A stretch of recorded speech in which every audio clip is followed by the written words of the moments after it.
Nature is not a place to visit, it's our home. Nature is all that we see. Animals, insects, disappearing into their surroundings, using deceptions, disguises, lures. Nature is all that we hear. The call of an eagle, the hiss of ocean spray, the rumble of thunder, the doings of a cricket. The wonderful beauty of nature, the crucial, fragile affinity between animal life and their environment. All of this is World of the Wild.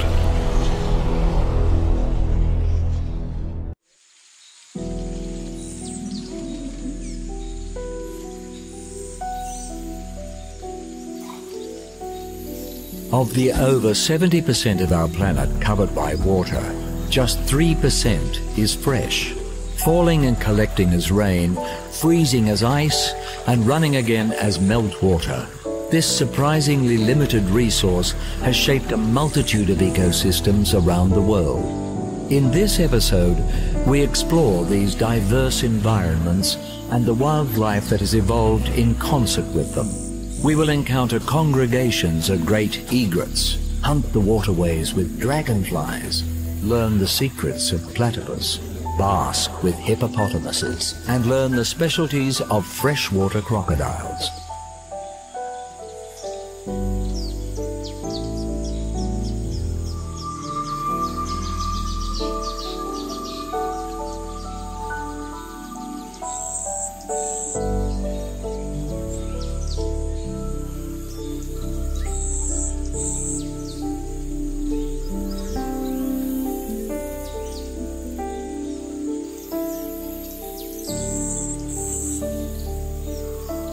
A widely distributed species, the great egret is an elegant yet customary presence in tropical and temperate freshwater ecosystems throughout the world.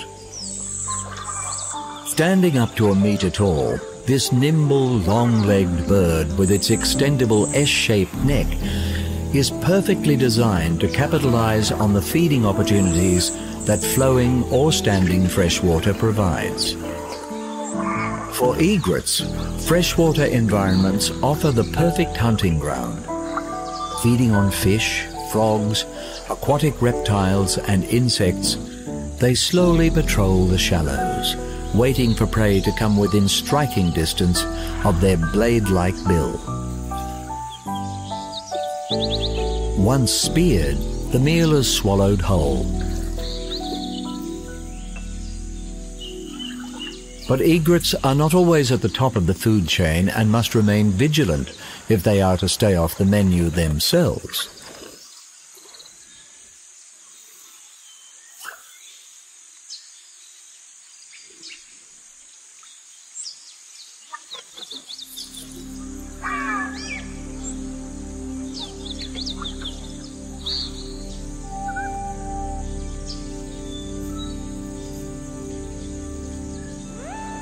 Their stylish appearance is no accident, and egrets preen themselves fastidiously. Their name is a derivation of a French word meaning both silver heron and brush, a reference to the long, wispy feathers that the birds grow during their breeding season in order to perform courtship displays. Breeding season draws egrets, as well as other water birds, into large congregations around the waterways. Once a mate is found, the great egret forms a monogamous relationship in which parenting duties are shared. Both sexes construct the nest, a platform of sticks above the water that they will depend upon in order to provide for their young. Even abundant freshwater systems can experience lean times, and dense nesting populations can stretch limited resources even further. For the egret, if the parents cannot deliver sufficient protein to their chicks, aggression in the nest is common. With hatchlings turning on each other, deaths often occur, with the dominant chicks surviving to receive a greater share of whatever food their parents can bring in. A partially migratory species, egrets in the northern hemisphere will join other freshwater birds and fly south to avoid the colder winters.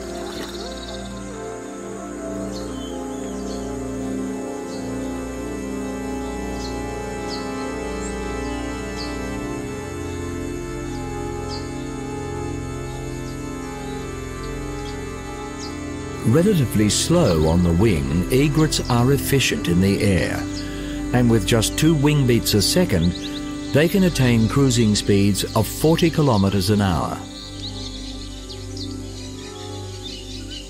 A conservation success story, the great egret was severely overhunted in the 19th century for their plumage, which was used to decorate ladies' hats.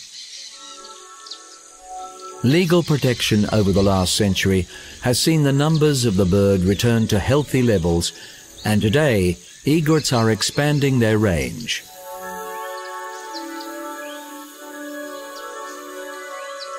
While habitat loss is a serious concern to many freshwater species, the great egret appears more comfortable with the human presence and is frequently found in urban bodies of water, demonstrating that this glorious bird is here to stay.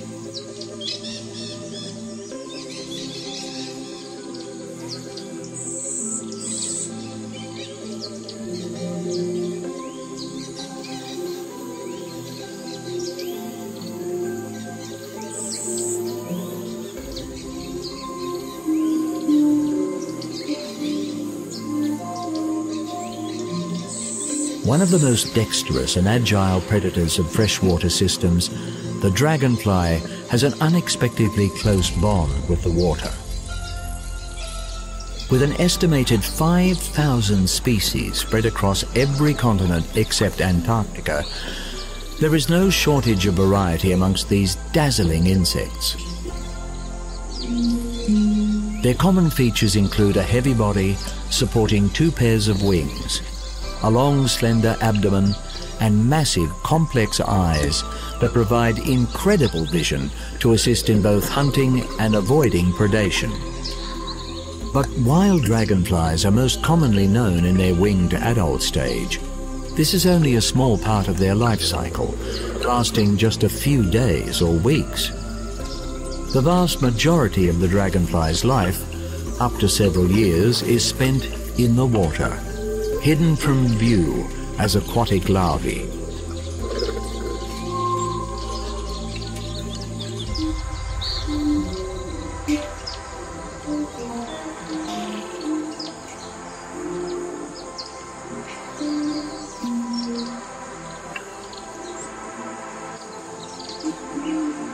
Their veined, membranous wings mean that dragonflies are not only capable of flying in any direction, they can also cover 100 body lengths per second, perform high-speed maneuvers, or hover perfectly still in mid-air. Their flight is so specialized that they will only eat prey caught on the wing.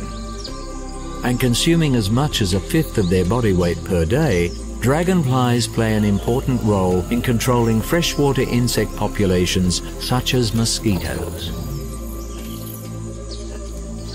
But dragonflies are not the only predators around the waterways, and within a spider's web, their short lives as adults can come to an even earlier end.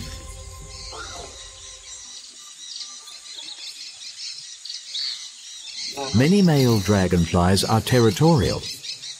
Claiming a feeding area near the water, they will zealously defend it against rivals, for a few minutes or for several hours.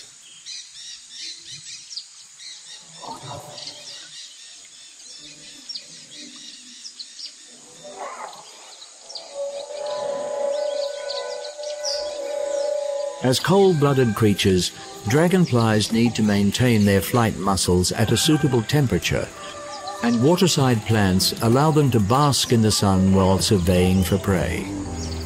When a female is drawn into a male's territory, a uniquely choreographed mating ritual can commence. Often occurring in mid-flight, the male grasps the female by the head while she curves her abdomen to create a heart posture and receive his sperm. Egg-laying then takes place, sometimes with the couple still attached. Depending on the species, the female may deposit her eggs directly in the water or inject them into certain aquatic plants for incubation.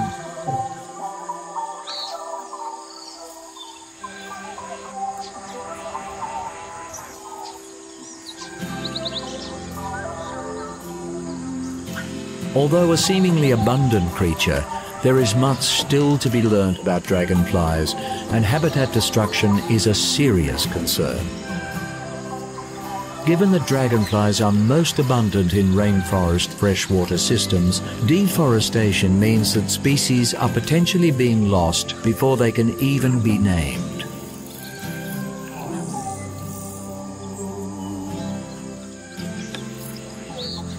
As with so many animals in the natural world, the best policy to preserve them is to preserve the environment they depend on.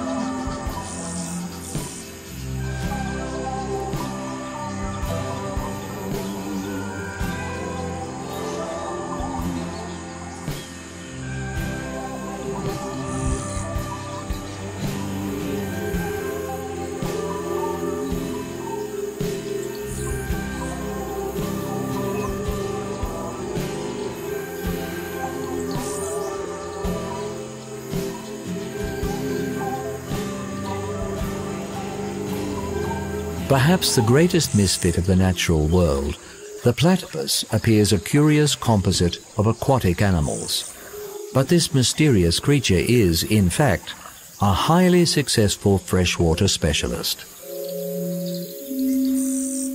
From cold alpine rivers to tropical rainforest streams, the platypus is endemic to eastern Australia and occupies a varying range of freshwater habitat here. Part duck, part beaver, part otter, it is such an unlikely creature that when scientists first studied a specimen in the 18th century, it was deemed a hoax. One of only 5 species of egg-laying mammals, or monotremes, a platypus's unusual adaptations are precisely the reason for its success in its freshwater environment. Covered in dense brown fur, the platypus's waterproof coat traps an insulating layer of air against their body to maintain a constant temperature. Webbed feet aid in swimming and maneuverability through the water. And their beaver-like tail is used to store fat reserves to see them through times when feed is scarce.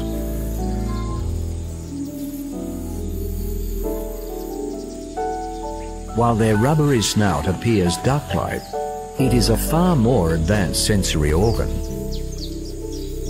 Closing their eyes and nostrils during their dives, platypus do not hunt by sight or smell, but through electroreception. Sweeping their bill from side to side, they detect the faint electric fields generated by their prey. Even in the murkiest conditions, platypus are able to locate and dig out their quarry, storing it in cheek pouches before returning to the surface to eat.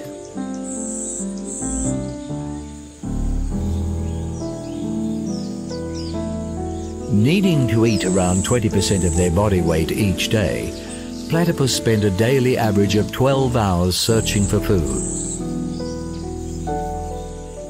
With each dive lasting approximately 30 seconds, much of this time is spent on the surface, either floating while breathing through the nostrils on the top of their snout, or resting up out of the water.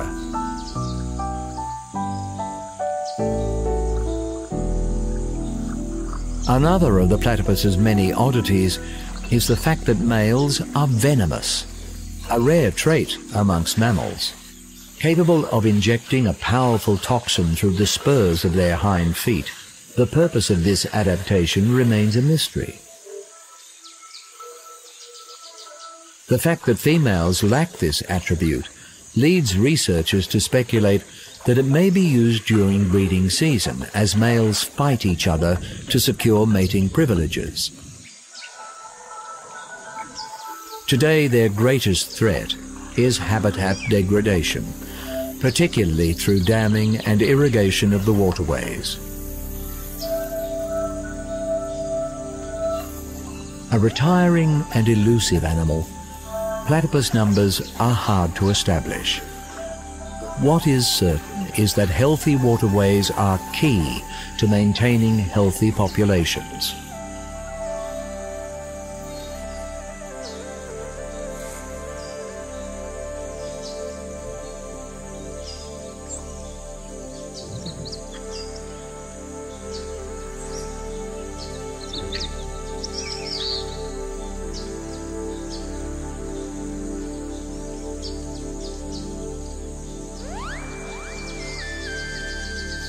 Vital to life on the land, most terrestrial creatures depend in some way on freshwater ecosystems for their survival. In Africa, one land animal has taken this relationship to the extreme: the hippopotamus. Tipping the scales at up to 2 tons, the barrel-bodied hippopotamus is among the largest terrestrial animals on the planet. With a diet made up entirely of grass, during the cool evenings and nights of sub-Saharan Africa, the hippo spends hours grazing on land. Traveling up to 10 kilometers from the water in single-file pathways, their feeding sessions can wear muddy tracks into the landscape.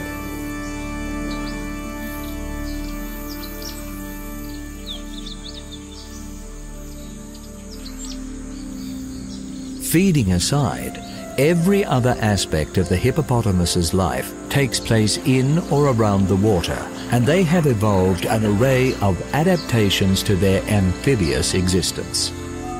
With eyes, ears and nostrils situated on top of their skulls, the hippopotamus is able to keep these sensory organs above the waterline while the rest of the body is submerged. Although their thick, hairless skin secretes a natural sunscreen, hippos depend on the water to regulate their body temperature and will spend 16 hours a day within it, socializing in large herds presided over by a territorial bull.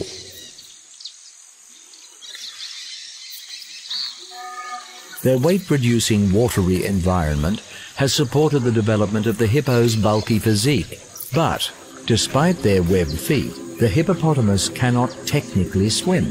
Too dense to float, they remain submerged for several minutes at a time and negotiate deep water by leaping to the surface from the bottom.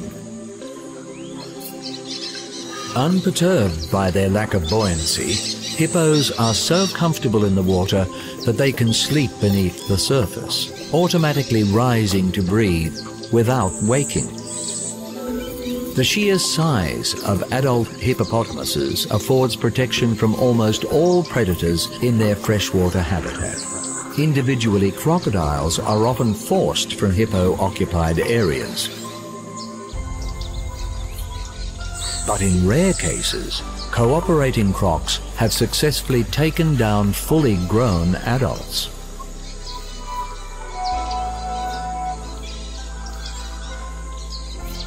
Aggressive animals, hippos do the most damage to themselves. Starting with a yawning threat display, males will often compete for dominance of a herd, inflicting significant injuries as they progress to fighting with their enlarged canines.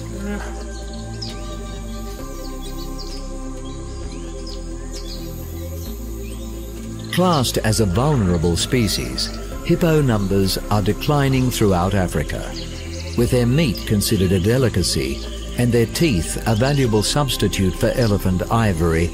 Poaching is a major concern.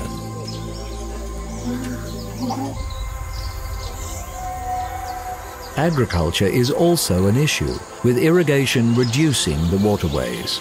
Conservation efforts targeting illegal hunting and habitat preservation are slowing the decline, but more is required to ensure the future of this extraordinary creature.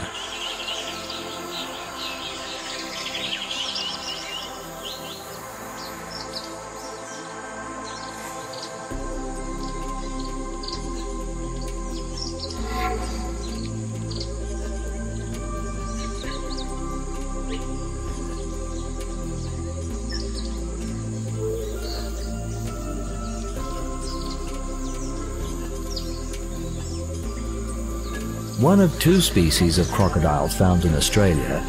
In order to survive here, the smaller freshwater crocodile has adapted to a more specialized freshwater existence. Despite their name, freshwater crocodiles are tolerant of saltwater, but in shared habitat with the larger, more aggressive saltwater crocodile, they are outcompeted, even preyed upon. And while their saltwater cousins are more widely distributed throughout the world, freshies are endemic to northern Australia and have evolved to occupy more peripheral freshwater environments. A modestly sized species of crocodilian, male freshwater crocodiles rarely grow longer than 3 meters and weigh around 70 kilograms. While it is not the top predator within its range, the freshwater crocodile's more compact stature means it can survive in water systems that will not support larger predators, granting it de facto dominance in these niche habitats. Their slender build affords access to areas that saltwater crocs cannot reach, such as arid, rocky, or more elevated freshwater systems. And because freshwater crocodiles are relatively sociable, they can live within these environments in large groups.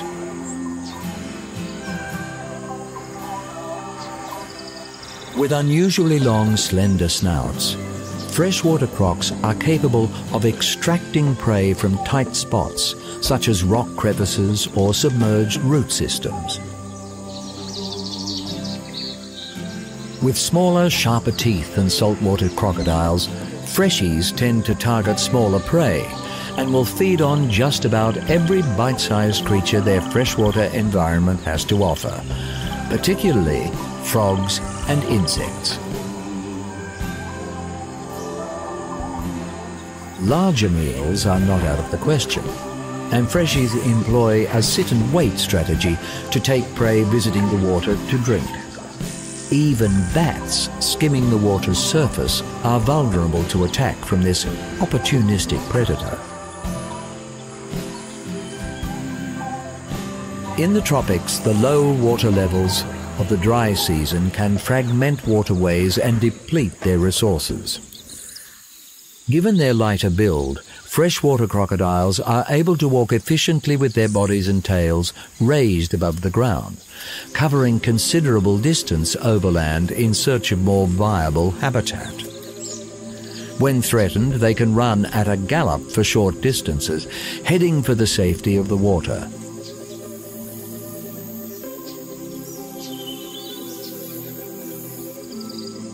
Legally protected within their range, freshwater croc numbers are nonetheless declining due to an introduced species of frog.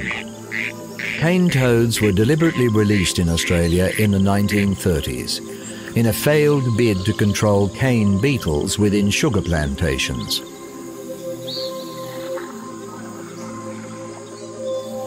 Gradually spreading across the country, these poisonous frogs are lethal to many species that make the mistake of eating them, freshwater crocodiles chief among them. With the frogs all but unstoppable, it is hoped the crocodiles are learning to avoid this invasive threat.